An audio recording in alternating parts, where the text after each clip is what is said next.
ব্যাকরণিক শব্দশ্রেণী। আসলে আমরা ব্যাকরণিক শব্দশ্রেণী শুনে অভ্যস্ত নই, আমরা শুনে অভ্যস্ত পদ প্রকরণ। তাই আপনাদের সুবিধার্থে আমি পদ প্রকরণ শব্দটি উল্লেখ করব। তবে ব্যাকরণিক শব্দশ্রেণী কেন বলা হয়েছে সে সম্পর্কে একটুখানি আলোচনা করা হয়েছে, সেটুকু আলোচনা করব। তাহলে আমরা দেখে আসি পদ কাকে বলে। আমরা সবাই জানি এটি যে বাক্যে ব্যবহৃত প্রত্যেকটি অর্থপূর্ণ শব্দকে পদ বলে, অথবা বিভক্তিযুক্ত সব শব্দগুলোকে পদ বলা হয়, অথবা এখানে বলা হয়েছে যে বাক্যে ব্যবহৃত প্রত্যেকটি অর্থপূর্ণ শব্দকে পদ বলে। যেমন বাংলাদেশের, কৃষক, ভালো, এর সবটাই কিন্তু এক একটা পদ বাক্যে ব্যবহৃত হয়েছে। অথবা বিভক্তিযুক্ত শব্দকে পদ বলে, যেমন বাবাকে শ্রদ্ধা, কলাকে বেচা, ভালোই ভালোই কেটে পড়ো, প্রত্যেকটি শব্দের মধ্যে বিভক্তিযুক্ত হয়েছে। এই যে শব্দগুলো বিভক্তিযুক্ত হয়েছে অবশ্যই কি অবশ্যই পদ। তবে দেখুন শ্রদ্ধা, বেচা এই সমস্ত শব্দগুলোর মধ্যে বিভক্তিযুক্ত হয় নাই, তাহলে কি এগুলো পদ নয়? অবশ্যই পদ। তাই পদের জন্য আমরা এই শব্দটিকেই বাক্যে ব্যবহৃত প্রত্যেকটি অর্থপূর্ণ শব্দকে পদ বলে এই সংজ্ঞাটাকে গ্রহণ করলে আমাদের জন্য উত্তম হবে। ঠিক আছে, আমরা চলে যাই।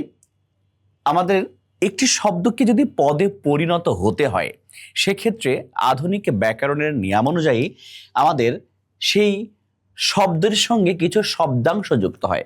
মানে একটি শব্দের সঙ্গে কিছু শব্দাংশ যুক্ত হয়, সেই শব্দাংশগুলো যুক্ত হয়, যে শব্দগুলোকে যুক্ত হয় শব্দের শেষে সেগুলোকে বলা হয় লগ্নক।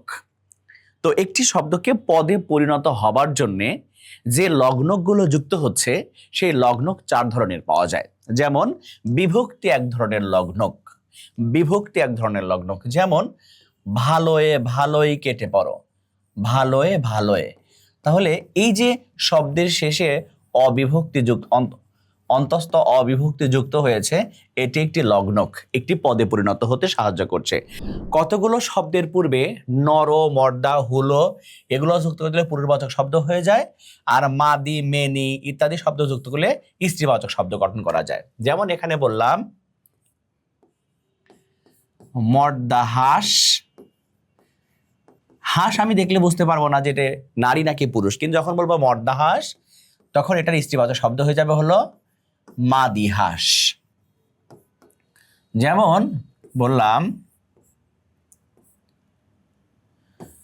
বললাম হুলো বিড়াল, হুলো বিড়াল মানে পুরুষ বিড়াল, তেমনি এখানে বললাম হচ্ছে মেনি বিড়াল, মেনি বিড়াল। কখনো কখনো এছাড়াও আরো কিছু শব্দ যুক্ত করবে, যেমন হচ্ছে লিখলাম হচ্ছে বেটা ছেলে, বেটা ছেলে, এর বিপরীতে লিখলাম হচ্ছে মেয়ে ছেলে, মেয়ে ছেলে, অর্থাৎ সন্তান অর্থে। এবার অনেক সময় আছে যে আলাদা আলাদা শব্দ পুরুষবাচক কি স্ত্রীবাচক শব্দ হয়, এক্ষেত্রে শব্দের গঠনগত কোনো মিল থাকে না। যেমন এখানে বলেছে দুলহা, দুলহাইন, মাতা, পিতা, কর্তা, গিন্নি, সুখ, সারি, বর, কনে, শব্দ দুটো সম্পূর্ণ ভিন্ন এবং এখানে কিন্তু নর নারী অর্থাৎ যেমন ঠাকুরপো, ঠাকুরজি, গয়লাবু বা কবি, মহিলা এরকম নয়, বরং শব্দ দুইটা সম্পূর্ণই ভিন্ন, কিন্তু একটি নারীবাচক শব্দ, একটি পুরুষবাচক শব্দ। এবার আমরা চলে আসি নিত্য স্ত্রীবাচক বাংলা শব্দ। নিত্য স্ত্রীবাচক শব্দ বলতে বোঝাচ্ছে যে সমস্ত শব্দের কিনাই কোনো ধরনের পুরুষবাচক শব্দ নাই। নিত্য মানেই হচ্ছে এর শুধু নারীবাচক শব্দ রয়েছে, পুরুষবাচক শব্দ হতে পারে না। যেমন সতীন, সতীন, সৎমা, বাইজি, এও মানে হচ্ছে অল্প বয়সী অবিবাহিত নারী। তার মানে আমরা তৎপুরুষ সমাসের প্রকারভেদের মধ্যে অলরেডি চলে এসেছি। তৎপুরুষ সমাস কত প্রকার? তৎপুরুষ সমাস মোট 9 প্রকারের, অর্থাৎ 9 প্রকার হিসেবে আলোচনা করেছি।